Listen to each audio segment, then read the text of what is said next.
Search for Accordion in the Elementor panel and drag the widget onto your page. Now, change the default text and add your own content. With the Accordion widget, you can neatly organize information, making it easier and more engaging for your visitors. Each title has a heading, which when clicked displays the corresponding information. You can easily make icons left-right from the icon alignment section. You can see many icons in Icon Library. From there, you can select your favorite icon. For example, you want to give arrow up icon. Then select the arrow up icon and click on Insert. Similarly, you can select Active Icon in content text. For example, you want to keep the arrow down icon. Then select it and click on Insert.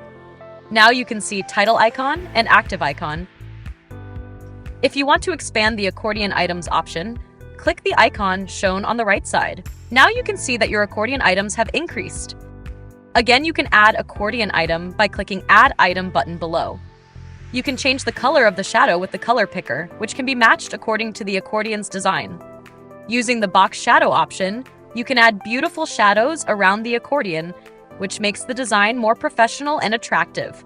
If you put 30px here, you will get the effect of roundness. And you can change the color as you like from the color picker, which will look very beautiful and attractive.